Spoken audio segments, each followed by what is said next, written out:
और देखिए अमेरिका में प्री वोटिंग को लेकर एक नया रिकॉर्ड बना है। कुछ महत्वपूर्ण बातें, कुछ महत्वपूर्ण डेटा प्री वोटिंग को लेकर आया है, वो बिग बॉल के माध्यम से हम आप तक पहुंचा रहे हैं। देखिए प्री वोटिंग की बात कर रहे हैं, 7.50 करोड़ से ज्यादा लोगों ने प्री वोटिंग में हिस्सा लिया। उत्तरी कैरोलिना में करीब 45 लाख लोगों ने वोटिंग की। हालांकि प्री वोटिंग को देखते हुए खबर जॉर्जिया से भी है रवि, जहां 40 लाख लोग मतदान कर चुके हैं। और जॉर्जिया के साथ साथ इनपुट इस वक्त पेंसिल्वेनिया से भी आ रहा है, जहां करीब 20 लाख लोग वोटिंग कर चुके हैं। बिल्कुल, देखिए प्री वोटिंग में कई बड़ी हस्तियों ने भी हिस्सा लिया। अब कैसे होती है ये प्री वोटिंग? मेल के जरिए होती है, पोस्ट ऑफिस के माध्यम से, और पोलिंग सेंटर पर जाकर भी इस तरह से मतदान लोग करते हैं। और इसके पीछे का प्रोविजन ये है कि उस दिन मतदान के दिन ज्यादा भीड़ भाड़ ना हो, ज्यादा लंबी लाइन ना हो। फिलहाल जो इस तरीके से इनपुट आ रहे हैं उसके मुताबिक रिकॉर्ड तो यहां बन रहा है, क्योंकि देखिए 2020 में 10 करोड़ लोगों ने वोट किया था। अभी फिलहाल प्री वोटिंग को लेकर जिस तरीके से इनपुट मिल रहा है, उस आधार पर कहना नहीं गलत होगा कि यहां पर एक नया रिकॉर्ड बनता हुआ नजर आ रहा है। लेकिन संजय भारद्वाज सर, अब एक टॉकिंग पॉइंट अगर मैं लास्ट कॉन्वर्सेशन का उठाऊं तो वो था महिला वोटर्स। क्या ये भी आपको एक इंपॉर्टेंट फैक्टर इसमें नजर आ रहा है? क्योंकि गर्भपात के इशू को देखते हुए जिस तरीके से पॉलिसी के तहत बड़े बयान और बड़े ऐलान किए गए हैं, यंगस्टर्स, महिला वोटर्स और यहां कमला हैरिस, इतिहास बनते हुए क्या आप यहां पर देख रहे हैं? एक बड़ा बदलाव होते हुए आप देख रहे हैं? देखिए, अगर आप मोटे तौर पे अमेरिकन सोसाइटी की बात करते हैं तो अभी भी अमेरिकन एक पैट्रियार्किकल सोसाइटी है। बहुत ज़्यादा परिवर्तन नहीं आया, अभी तक महिला कोई राष्ट्रपति बनी नहीं है, पहली बात।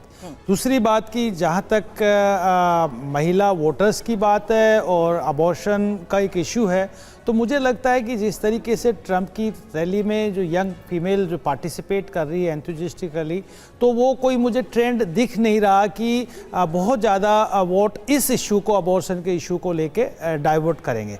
तीसरा मुद्दा कि जहाँ तक कमला हैरिस एक महिला होने के नाते उनको कितना, देखिए हिलेरी क्लिंटन भी अमेरिकन थी, बहुत कुछ था, लेकिन बहुत ज़्यादा उसका बेनिफिट नहीं हुआ। और लेकिन ये बात ज़रूर है कि जो मार्जिन है वो बहुत नैरो मार्जिन है, बहुत ज़्यादा नहीं। हालांकि कुछ कह रहे हैं कि 7% का मार्जिन रहेगा, लेकिन बहुत नैरो मार्जिन है। ट्रंप को भी श्योर नहीं है कि हम जीत रहे हैं, और इसीलिए ट्रंप भी लोगों को का आह्वान कर रहे हैं, मुद्दों को उठा रहे हैं। जिस तरीके से उनके पिछले 4-5 दिन में जो बयानबाजी आई है कि कमला हैरिस अपना अफ्रीकन और अरबियन वोट को अट्रैक्ट करने की कोशिश कर रहा है, बाकी नॉन अफ्रीकन और अरेबियन वोट के अलावा ट्रंप बाकी वोट्स को अट्रैक्ट करने की कोशिश कर रहा है, तो मुझे नहीं लगता कि ट्रंप भी बहुत कॉन्फिडेंट है। लेकिन ये बात जरूर है कि जो मुद्दे हैं, जो ट्रंप के पास हार्ड मुद्दे हैं, स्ट्रॉन्ग मुद्दे हैं, चाहे माइग्रेशन का हो, इकोनॉमी का हो, या फिर बॉर्डर सिक्योरिटी, और बहुत, लेकिन जो कमला हैरिस के पास मुद्दे हैं वो बहुत सॉफ्ट मुद्दे हैं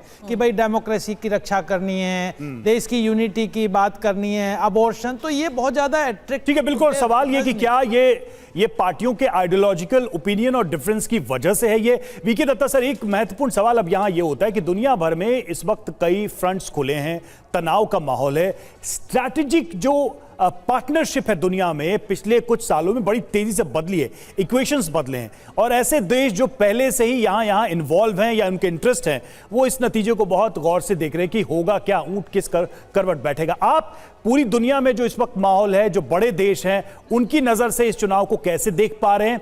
क्या फर्क पड़ जाएगा कमला के सत्ता में आने से या फिर ट्रंप के सत्ता में आने से? बिल्कुल, बहुत महत्वपूर्ण सवाल है ये। आज के दिन में अगर आप एक जेनरिक बात करें तो सारी दुनिया डरी हुई है। वो डरी हुई क्यों है?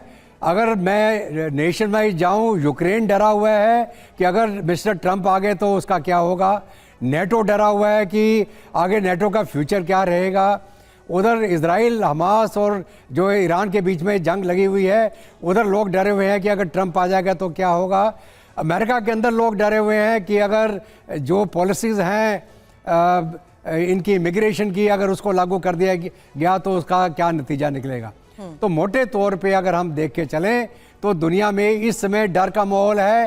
वो डर क्या है? वो लोग जो अभी के माहौल में जंग में शामिल हैं, लड़ाई है, युद्ध चल रहा है, रशिया यूक्रेन चल रहा है, इजराइल ईरान चल रहा है, पूरा मिडिल ईस्ट में इस टाइम बॉयल है। जहाँ तक हिंदुस्तान का सवाल है, हमारा स्ट्रेटजिक पार्टनरशिप है आज के दिन अमेरिका के साथ में, हमें ज़्यादा फर्क नहीं पड़ने वाला चाहे हैरिस आए या ट्रंप आए। क्योंकि हम लोगों ने पिछले जितने इनके 4-5 प्रेसिडेंट रहे हैं सबके साथ हमने अपने रिश्तों को बढ़ाया है और आगे और मजबूत किया है। आज के दिन में हम अमेरिका के साथ में क्वाड में हैं।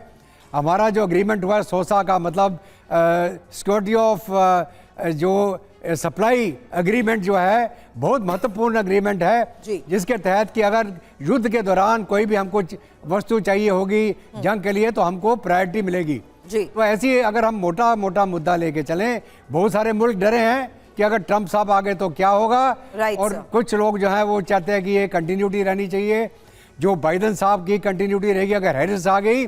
जहां तक हमारा सवाल है, हम लोगों को कोई ज्यादा फर्क पड़ता नहीं है। लेकिन जिस तरीके से ओपिनियन और जिस एग्रेसिवली वो अपने ओपिनियन रखते हैं, क्या इसी को त्रिपाठी सर कमला हैरिस ने भी एनकैश करने की कोशिश की है? मैं ये सवाल इस आधार पर कर रही हूं जहां जो बाइडेन की नीतियों को आगे बढ़ाने के साथ साथ वो एक पीपल कनेक्ट बनाती हुई नजर आ रही हैं कमला हैरिस, जबकि अगर हम ट्रंप की बात करें तो मुद्दों पर सटीक और साफ राय रखते हुए वो इस बात के नारे के साथ लोगों के बीच है that we have to make America great again.